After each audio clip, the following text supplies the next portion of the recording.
Assalamualaikum warahmatullahi wabarakatuh. Perkenalkan, saya Nurhasana Ridwani dengan NIM 123704011 dari Program Studi Kimia UIN Sunan Gunung Jati Bandung.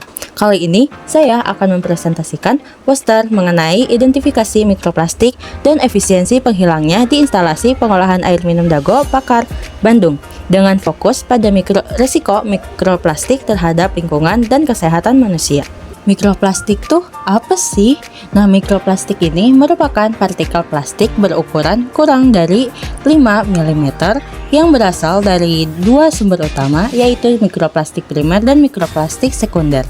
Mikroplastik primer ini merupakan plastik yang memang diproduksi dalam ukuran kecil, sedangkan mikroplastik sekunder berasal dari pecahan plastik berukuran besar akibat proses pelapukan, gesekan, maupun paparan sinar matahari. Adapun jenis polimer penyusun mikroplastik. Nah, mikroplastik ini tersusun dari berbagai jenis polimer kayak polietilen, polipropilen, polyester, dan polietilen terephthalate atau PET. Nah, pada penelitian ini, jenis polimer yang banyak ditemukan adalah polyester dan PET berdasarkan hasil analisis FTIR. Salah satu sumber utama mikroplastik adalah industri tekstil dan aktivitas pencucian pakaian sintesis. Selama proses pencucian, serat-serat sintesis berukuran sangat kecil dapat terlepas dan masuk ke saluran air limbah.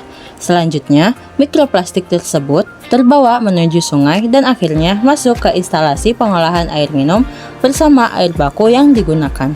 Keberadaan mikroplastik di lingkungan menjadi perhatian karena dapat terakumulasi dalam rantai makanan melalui proses bioakumulasi dan biomagnifikasi.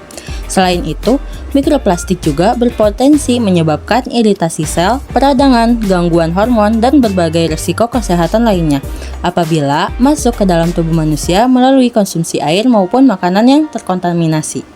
IPAM Dago Pakar menggunakan air baku yang berasal dari Sungai Cikapundung. Sungai ini menerima berbagai sumber pencemaran dari aktivitas domestik, industri, pertanian, dan limbah plastik sehingga berpotensi mengandung mikroplastik. Oleh karena itu, perlu dilakukan evaluasi terhadap kemampuan instalasi pengolahan air minum dalam menghilangkan mikroplastik sebelum air didistribusikan kepada masyarakat. Penelitian ini bertujuan untuk mengidentifikasi konsentrasi mikroplastik pada setiap unit pengolahan di IPAM Dago Pakar, kemudian menentukan karakteristik mikroplastik berdasarkan ukuran, bentuk, warna, dan jenis polimer. Selain itu, menghitung efisiensi penghilangan mikroplastik pada setiap unit proses pengolahan. Tahapan pengolahannya terdiri dari intake, prasedimentasi, asalator yang meliputi proses koagulasi, flokulasi, dan sedimentasi, kemudian filtrasi, dan terakhir desinfeksi menggunakan klorin. Sampel diambil pada 4 titik pengolahan, yaitu intake, outlet koagulasi, flokulasi, sedimentasi, outlet sedimentasi, dan outlet filtrasi. Pengambilan sampel dilakukan pada musim hujan dan musim kemarau, serta pada 3 waktu yang berbeda, yaitu pagi, siang, dan sore. Mikroplastik kemudian dipisahkan menggunakan metode filtrasi, diamati menggunakan mikroskop, dan dianalisis menggunakan FTIR untuk menentukan jenis polimernya. Hasil penelitian menunjukkan bahwa jumlah mikroplastik lebih tinggi pada musim hujan dibandingkan musim kemarau. Pada musim hujan, konsentrasi mikroplastik pada intake mencapai sekitar 20,6 partikel per liter, sedangkan pada musim kemarau hanya sekitar 6,7 partikel per liter. Hal ini menunjukkan bahwa limpasan air hujan membawa lebih banyak mikroplastik menuju sungai. Berdasarkan hasil karakterisasi, mikroplastik didominasi oleh ukuran 300 hingga 1000 mikrometer, membentuk serat dan berwarna transparan. Hasil FTIR menunjukkan bahwa jenis polimer yang dominan adalah polyester dan PET, yang mengindikasikan bahwa sumber utama mikroplastik kemungkinan berasal dari serat tekstil sintesis. Efisiensi penghilangan mikroplastik total di IPAM Dago Pakar mencapai 58,9% pada musim hujan dan 39,3% pada musim kemarau.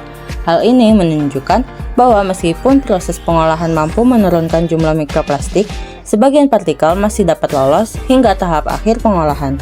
Dapat disimpulkan bahwa mikroplastik ditemukan pada seluruh tahapan pengolahan di IPAM Dago Pakar dengan jumlah yang lebih tinggi pada musim hujan. Mikroplastik yang dominan berupa serat transparan berbahan polyester dan PET yang umumnya berasal dari aktivitas tekstil. Selain itu, efisiensi penghilangan mikroplastik di IPAM Dago Pakar masih belum optimal sehingga diperlukan pengolahan lanjutan seperti penggunaan membran ultrafiltrasi untuk meningkatkan kualitas air minum dan meminimalkan risiko terhadap kesehatan manusia. Sekian dari saya, kurang lebihnya mohon maaf. Wassalamualaikum warahmatullahi wabarakatuh. I just had to let you know you're